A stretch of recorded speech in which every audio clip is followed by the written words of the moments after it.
Michael, nice to see you. Thanks very much for joining us. Should there be more federal MPs in Parliament?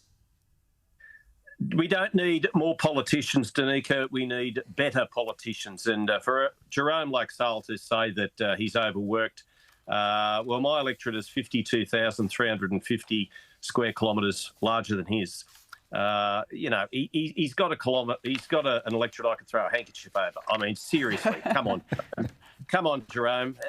Think about it. Just think about it. I mean, if you went out to the Australian public and put that question to them, I'm sure you would get a big, fat, resounding no.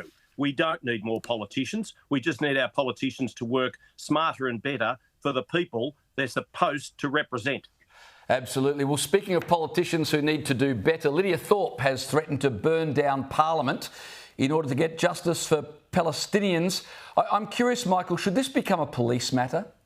Yes, the Australian Federal Police should be brought in. She should be not allowed anywhere near the Australian Parliament building. There are thousands of people who work in that building during sitting weeks and in non-sitting weeks, and they are now exposed to somebody who has threatened to burn that building down. It is a workplace. Fundamentally, it is a workplace. She has threatened to burn down that workplace with thousands of people in it. I mean, let's not pussyfoot around here. She has made some very dangerous comments, and these must be enacted upon by the AFP. Absolutely. Well, it's a risk now. You know, it's inciting violence, and we do not accept that at all in this country. So I completely agree. Now, look, the Trade Minister, Don Farrell, has refused to say whether he fears retaliation from China should Anthony Albanese sign a critical minerals deal with the US. Here he was on Sky this morning. Australia doesn't just want to have one customer for its critical minerals. We've seen in the past what happens when you put all of your eggs in the one basket. So, and this is not about upsetting China either. Michael, should Australia sign a critical minerals deal, and what should it look like? Well, we've got so many critical minerals. We've got chromium, cobalt, lithium, scandium, titanium, manganese. I mean, we've got so many critical minerals that are vital in mobile phone manufacturing, in producing submarines, for another example. And if we've got a customer in the United States who wants to sign a deal because they're having a spat with China, well, so be it. So be it.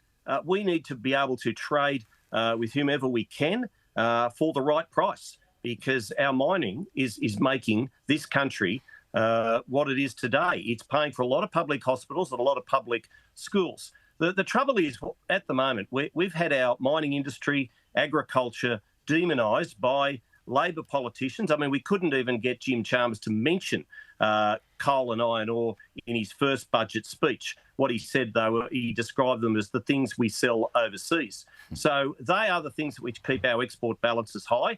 But what we are doing, we're cutting back on agriculture and mining, and we're importing trouble. That's what Australia is doing at the moment. We're importing trouble, and we're trying to then curtail those exports which have made this country what it is today. Sorry, Michael, when you say we're importing trouble, what do you mean? Well, you only had to look at the number of people who received citizenship just prior to the federal election. I mean, we had ceremonies lasting days, more than 10,000 people who had their citizenship papers just signed at a whim. And we've got 1,221 people coming into this country every day. They're coming into the western suburbs of Sydney and Melbourne. What we need is a planning and a population summit. Forget the productivity summit. That was just a union fest. We need to absolutely make sure whomever is coming into this country is having stringent checks and balances put across them. Those ISIS brides who are returning, I totally agree with the shadow Attorney General, Julian Leeser, when he says that people should have the right to know where they're coming back. And I tell you what, if they have been mixing with terrorists, as we suspect they probably have been, they are terrorists themselves, and they should be subject to the full force of the Australian law if and when they return. I think everybody would agree with you, aside from Paul Scar, who would say that was inflaming emotions. I think you're spot on the money, though. The Prime Minister is taking a whole week of leave before his trip to Washington, D.C. I would have thought he'd be prepping for his meeting with Donald Trump. What does he need to do in order to convince the US that Australia are reliable allies and on the same team? Well, he should apologise for Kevin Rudd for a start, because the US ambassador had put up some terrible tweets and didn't take them down until the election was well and truly finalised in the United States. And I don't think that anything that our ambassador has done overseas has endeared Australia to Donald Trump, to the White House aides. He probably needs a bit of a week to prep.